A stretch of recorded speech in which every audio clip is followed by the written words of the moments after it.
What's up, Miami sports fans? Happy Friday. Welcome back to the Miami Sports Break on a little bit of a somber Friday afternoon for everybody after the Heat take another massive loss to the Bucks to go down 3-0. But we're going to jump into that in a minute. We got a special guest with us, of course. But before we start, want to mention one of our awesome sponsors here at the 5 Reasons Sports Network, Biscayne Bay Brew, official craft beer of the Miami Heat and the Miami Marlins. Have a huge presence there. Make sure you check them out to find them in your area. BiscayneBayBrewing.com/beer finder. Gentlemen, good afternoon. Good afternoon, brother. Hello. Great to be Hello. back. Good. Appreciate it. But want to introduce our guest up in the top right-hand corner. We got the one and only Ricky J. Marc from the network with our Heat coverage. Man. The Heat man, the crypto man. A lot of I wish. We're all coming together. And, of course, my partner in crime down there, Jakari. Welcome back. It's been a minute since you and I have been together, so good to get back in the mix, and glad Ricky was able to join us. I think we got a lot to talk about, a little bit bittersweet, but want to jump in with you, Ricky, real quick. Obviously, the Heat took another loss last night, 113-84. Just didn't really look good from the jump. It was kind of a carbon copy of game 2. So what's going on here that you see? Is there any way they could even steal a game maybe at this point? I mean, what do we have to hope for? What can we take after these 3 games? I have to be completely honest with your viewers, man. I think I haven't seen a dire situation like this since Miami was down 3-1 heading back to San Antonio in 2014. It's not a good situation because at this point, it's really just a matter of patterns. And the pattern of this series has shown a Bucks team that has truly exploited Miami's inability to stop three-point shooters from going off. Game 2 and Game 3 gave a lot of Heat fans, I'm sure, flashbacks of that 2014 NBA Finals series against the Spurs. And at this point, Patty Mills and Brent Forbes taking on them. Go figure, right? And at this point, I think it's just a matter of the Milwaukee Bucks from head to toe are just straight up better than the Miami Heat. I mean, the Miami Heat require way too many things to go their way in order for them to have a chance, much less win a game against this Bucks team. And when you consider that Jimmy has to be basically LeBron, Tyler has to be Bobby Sora from back in the day, Iggy has to find the fountain of youth, Goran has to be 2010 Goran from the Suns. And when you mix all this stuff together, it's a lot of things that this Heat team has to do in order to compete with this team, and it's just not going to happen. And on top of that, you have Bam Adebayo, arguably the second best player on this team, if not the best.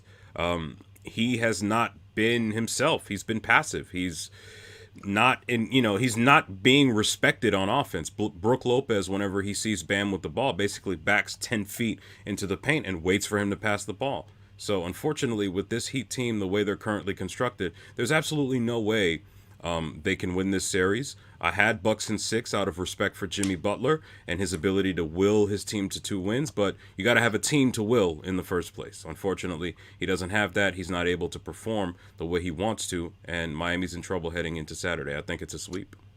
Yeah, so, despite making moves, they didn't really get any better. Like you said, Milwaukee got better. So, like I told people from the beginning of the year, the bubble was fine, but Miami team was better. Every team that went to the bubble, Lakers, Milwaukee struggled in the bubble, Nets, all those teams got better. They added better players. Drew Holiday, a better player than what they had. Dennis Schroeder was better than what they had at point guard last year in Rondo. The Miami Heat got no better. They brought back the same team, essentially, in a different form. They brought back a lesser player in Trevor Ariza, and he's not Jay Crowder. So Miami just was doomed. Then you got Tyler Hero, who's in the sophomore slump, never got on track. And this Miami team never got on track, period. Like, it's been an up and down season. We had strong runs, but like I told one of my good friends, when he asked me about the series, I told him straight up, I think Milwaukee wants smoke with Miami, and I think they're going to beat them handily. And it has proven true. They had one hard game, and that was game 1, but game 2 and 3 has just been like complete obliteration. But it goes back to this. Guys have to take steps throughout the season. It's not just an off season of improvement, right? So that's why, for instance, when Philadelphia gets in the playoffs, what happens? Their game drastically changed because they're playing 4-on-5 with Ben Simmons, right? Miami's in a similar situation. Bam Adebayo is not shooting the jumper. If he's shooting the mid-range jumper, that opens up the offense, right? In the bubble last year, he had his moments where he was shooting the basketball very well. And he's not a secret anymore. It's not like, oh, we don't know what this kid got. We know what he is. He's a lesser version of Jokic. Jokic's he can shoot the ball, but Bam has to take a step forward this next season and be the best player on the team, which he is. I like Jimmy Butler, but Bam Adebayo has to be the best player for Miami to be effective because of everything he brings to the table. The shooting, the passing, the defending. So you have to take that, and I think Miami missed the boat with the James Harden trade. I know people are saying no, but they missed the boat with it. You trade Duncan Robinson and Tyler Hero for James Harden. Here's who they missed the boat on J. Rue Holiday. If in my heart of hearts, if you said James Harden and J. Rue Holiday, it's a closer debate than a lot of people might think because of what he gives you all across. Drew Holiday. Sorry, mispronounced. But you know what I mean? It's like a guy that brings you all of these things that he brings you. Miami doesn't have anybody on the ball that can create a shot, really. And is Jimmy Butler – I'm going to say this controversial question maybe. Is Jimmy Butler a true number one? Yes. Is he somebody that needs somebody else to put him over the top? I mean, well, he's a true number one in the sense of he's a leader.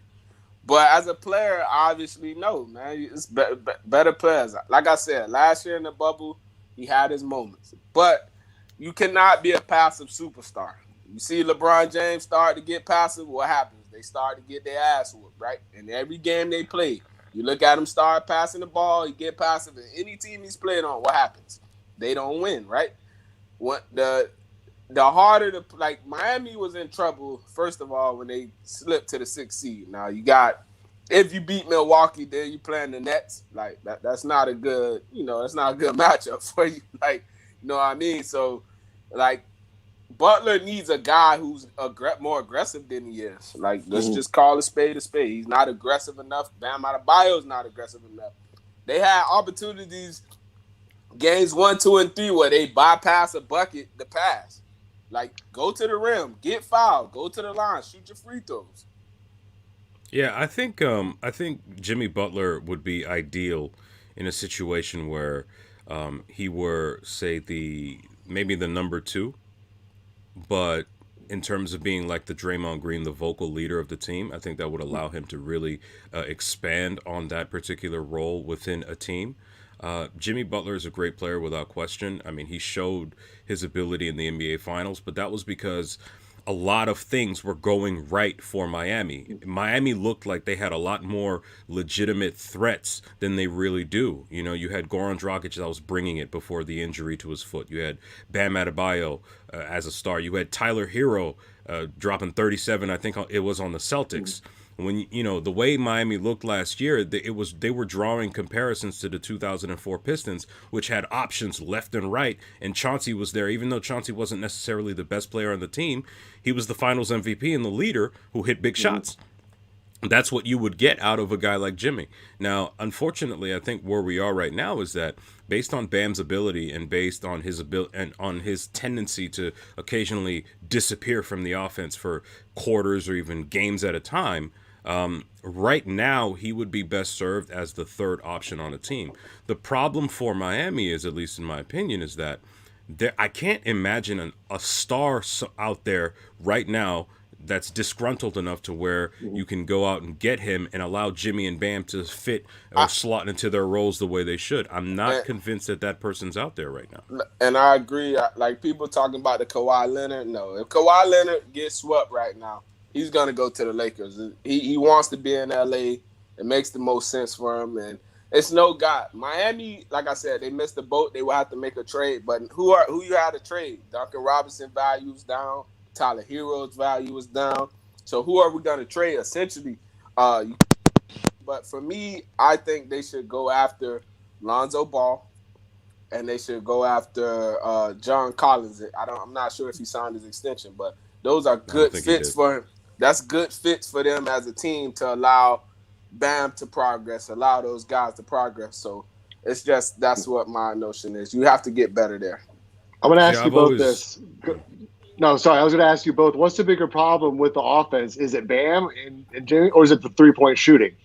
Because that was a big part of the success of the offense last year. Is they bailed themselves out just with good shooting, a better passing, and Hero and Duncan were hitting the shots more consistently. I think with Hero's regression, the second year in terms of shooting, that's really kind of slowed Bam's growth down as well. It's kind of been a trickle down effect throughout the offense on all levels. The lack of 3-point shooting, it's not a good offense right now. So, Well, what are your thoughts on that? I think they'll benefit from a point guard.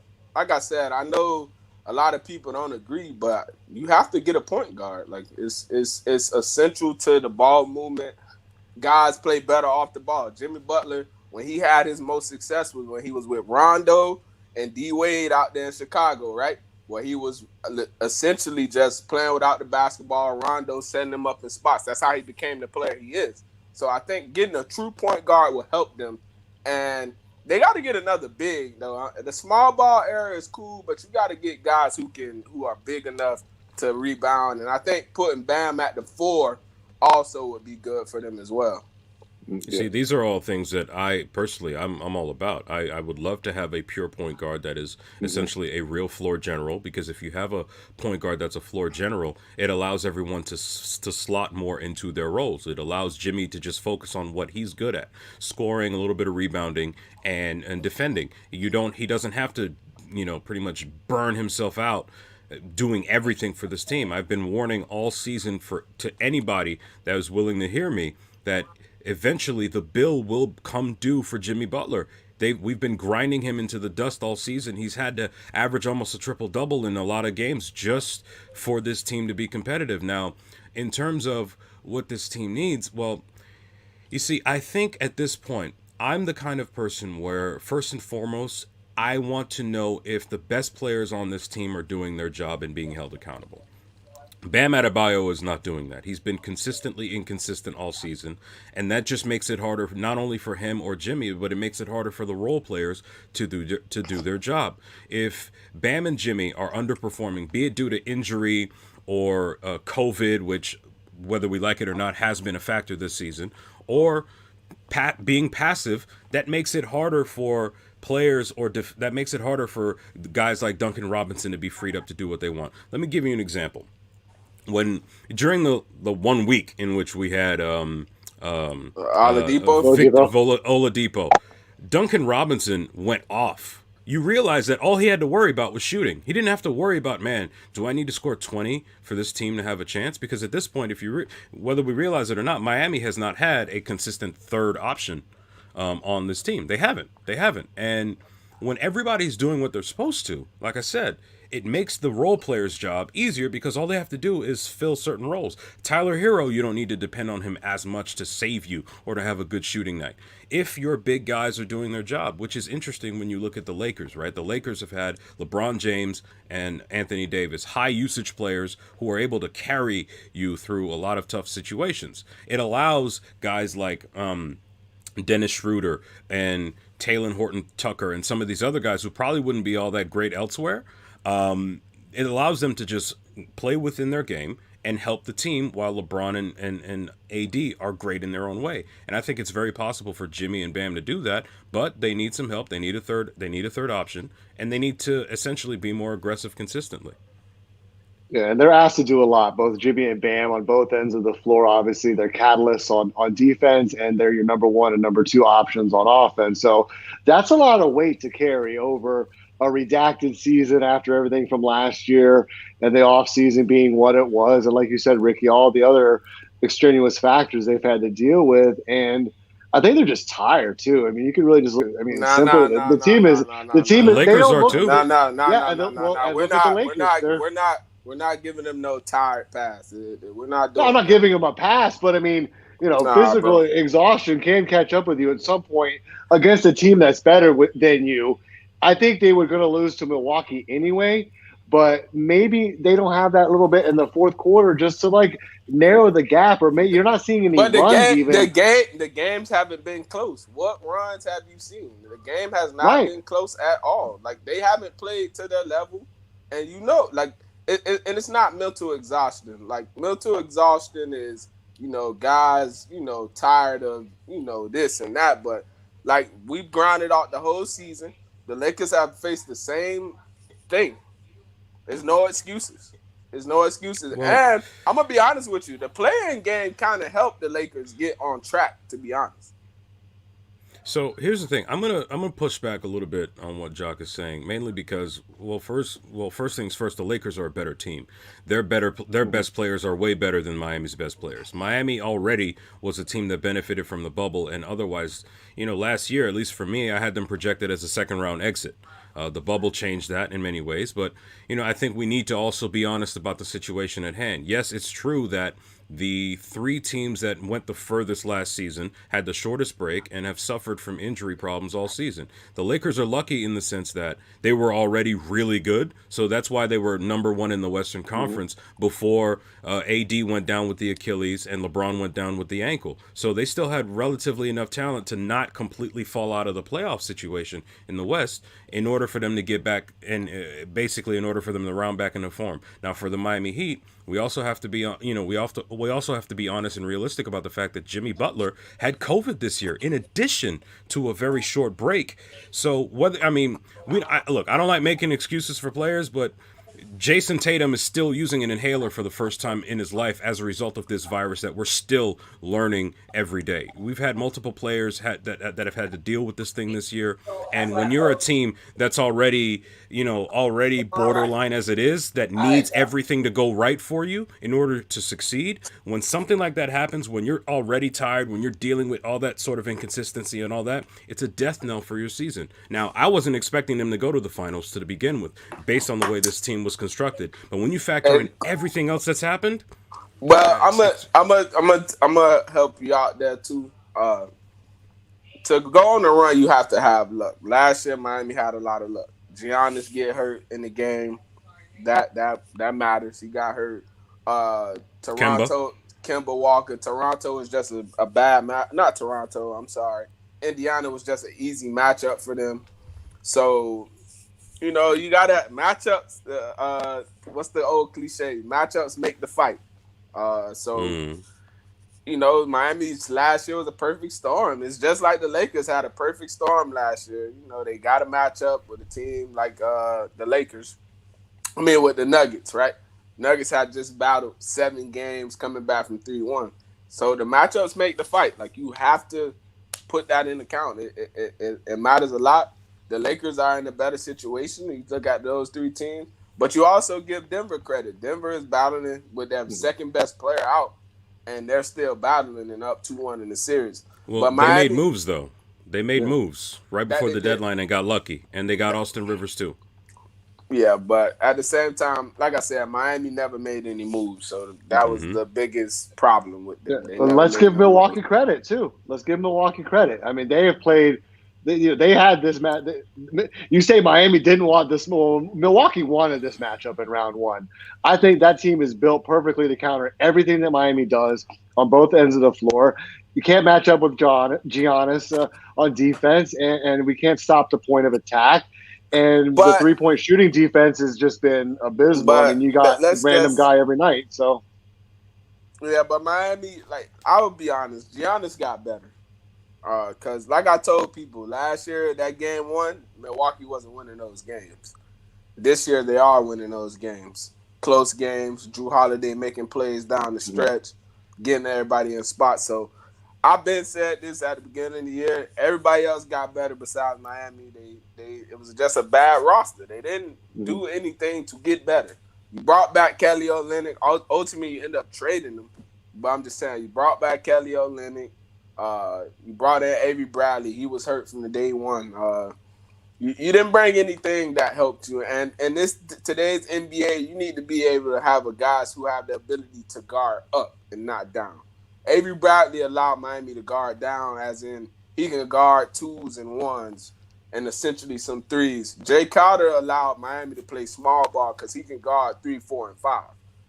So I think that was one of the biggest pieces missing, and people don't even look at that. Like, hey, because the best players in the league are what? The wing guys, LeBron, Kawhi, KD, Giannis. So you need guys who can bang from the 3 through the 5 spot, and they don't have that. The rebounding is just it's a bad rebounding team as well. And rebounding is size, but rebounding is also effort and positioning and things like that too. And you hate to see that from Miami, just not winning the 50-50 battles or giving up multiple offensive rebounds on a single possession. Things like that. I mean, what are the causes of that, Ricky? What do you think is leading to this where Miami is just completely overmatched, not even really competitive in 2 straight games? You figured after game 2, Miami would come back with a much better effort. I think game 3 might have been worse than game 2. I mean, if you really have to nitpick, I mean, they're both disasters. But what are your thoughts on why we're here? I think with Miami is that it's a personnel matter because look, right now you have Bam Adebayo who doesn't always get double figure rebounds. It's not like a routine for him, even though the average says might say a little otherwise. You have Duncan Robinson who's allergic to rebounding. You have Tyler Hero who was a pretty decent rebounder at first. Earlier in the season, but kind of tapered off. Who else? Dwayne Dedmon just recently came on late.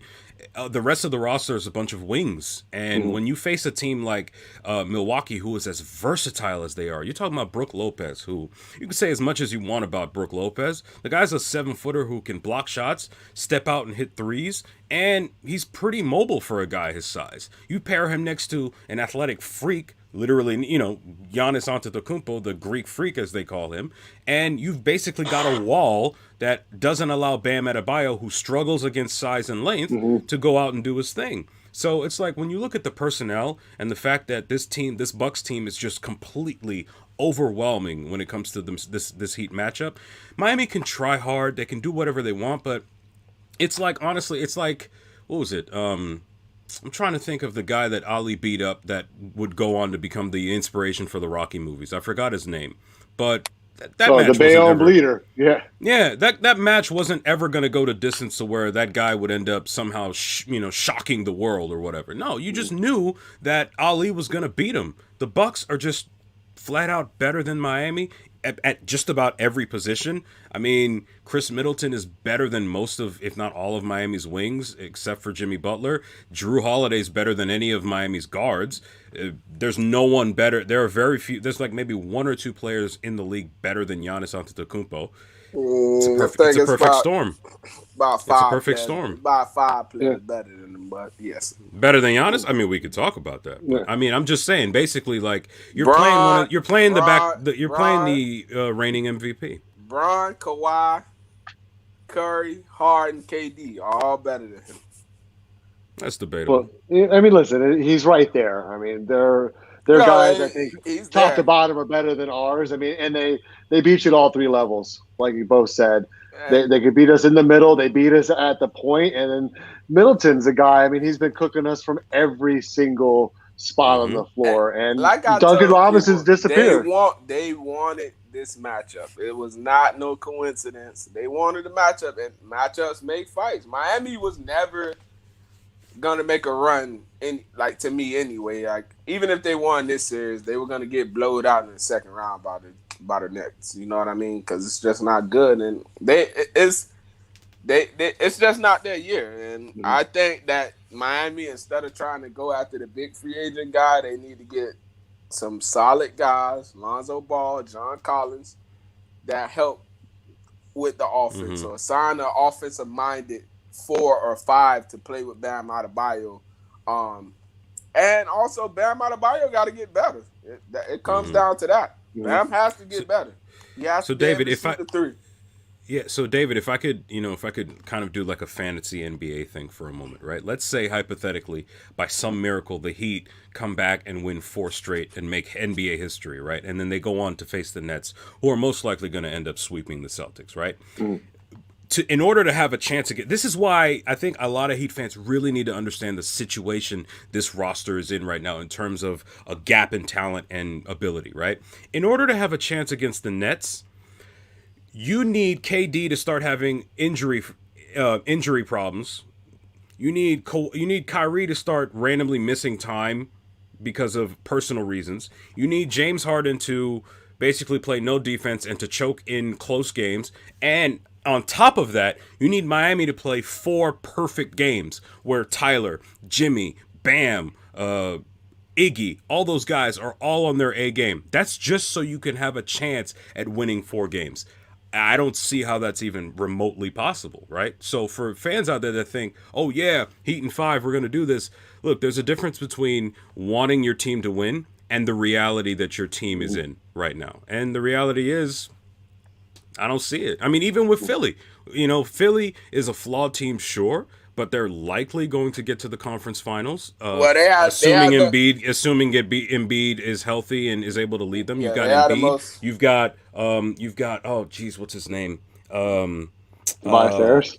You've got Tobias Harris playing well, and you've got, despite the fact that he scored 5 points in game one, he had like 15 assists and 15 rebounds. Ben Simmons, so he's But contributing in other ways. when the game slows down, you can that doesn't work. Now Philly got a chance to go to the finals because they have the most unstoppable player in the East.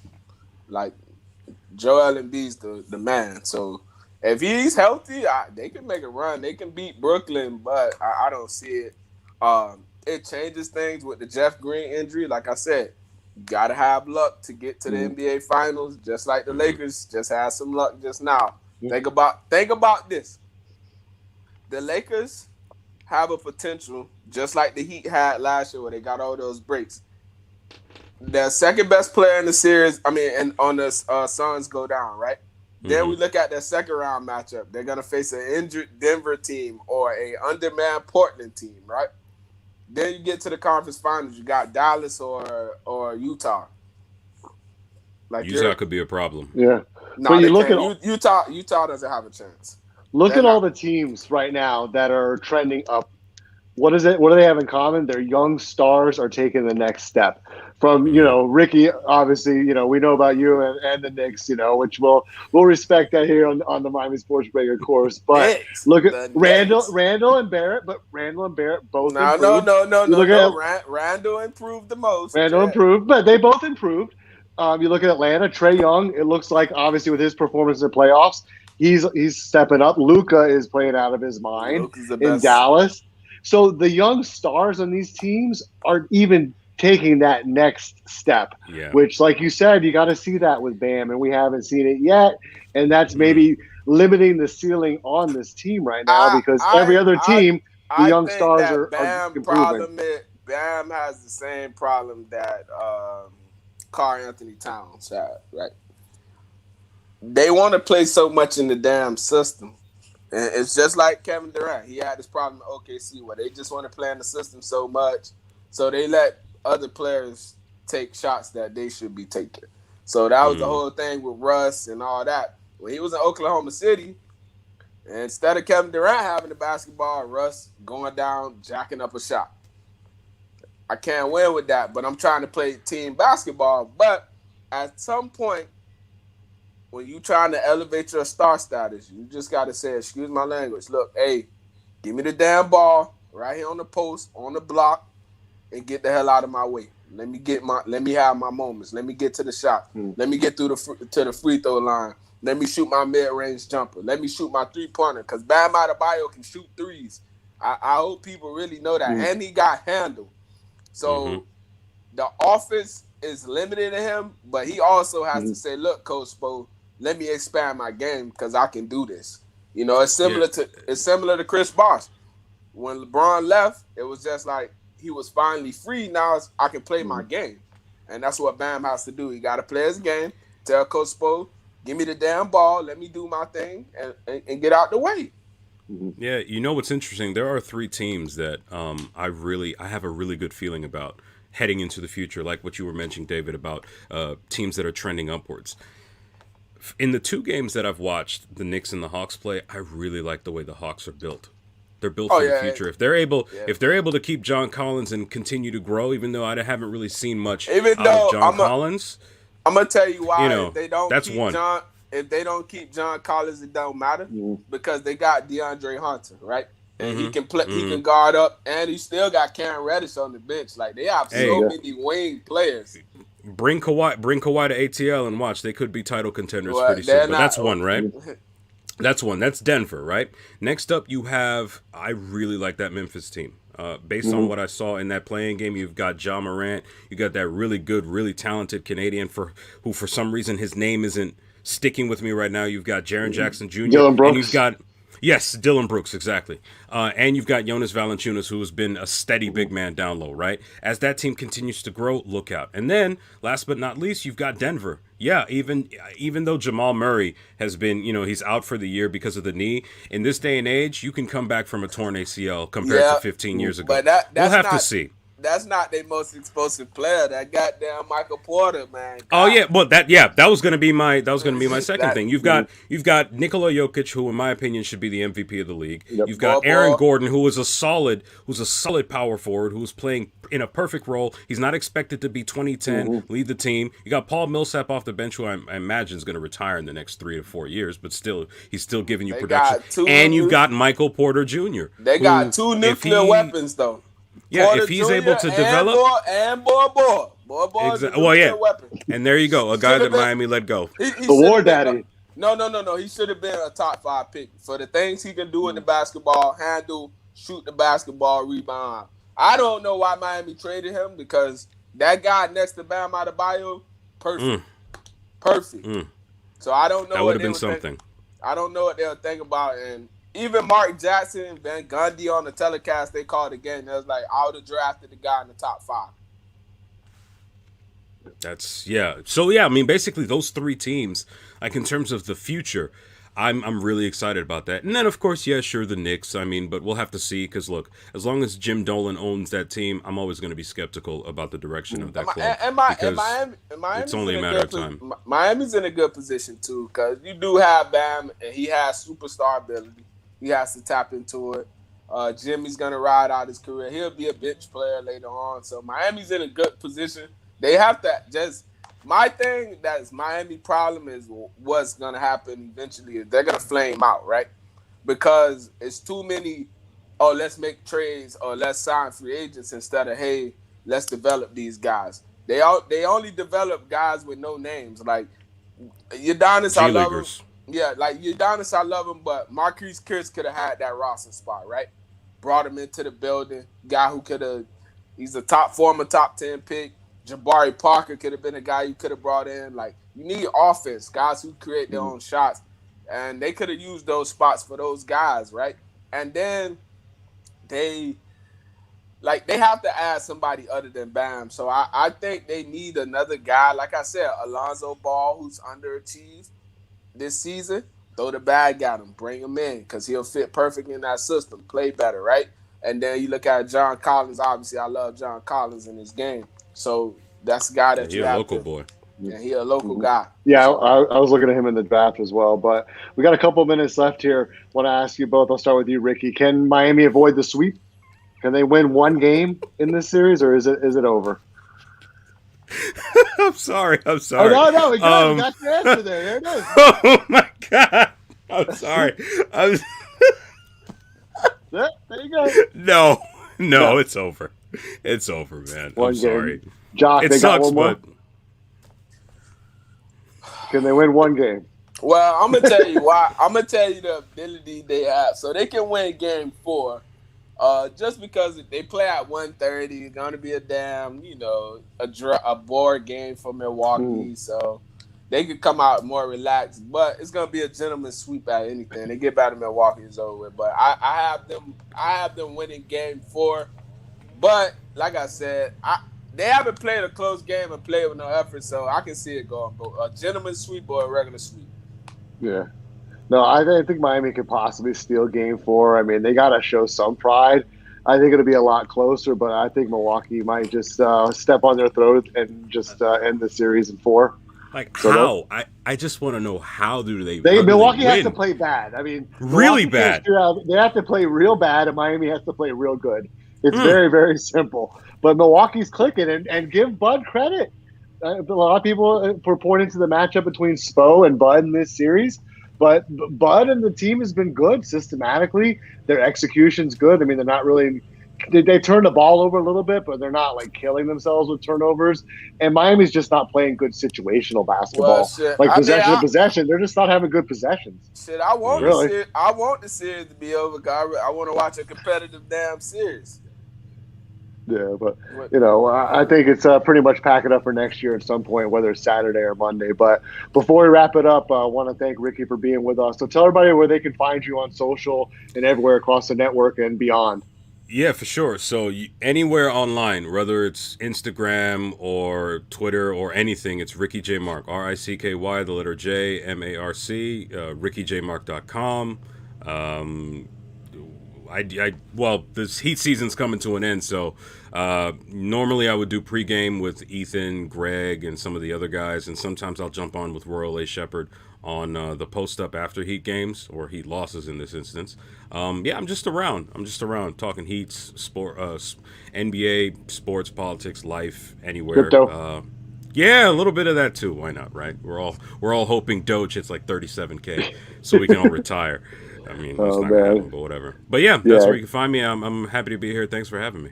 yeah, man. We're so glad to have you on. And Jock, are you still at King Jock 24? Of course. When are you gonna retire the handle, bro? We're We're gonna gonna have a probably big ceremony. we're gonna have probably January. We'll try to retire. All right. Well, in the meantime, King Jock 24, of course. You can find me at David W. Eversole, and you can find us on Instagram, Miami Sports Break, at MIA Sports Break. Want to thank Ricky J. Marc for joining us. And of course, Shakari, welcome back. And for everybody for watching, and we'll be back next week. Thank you.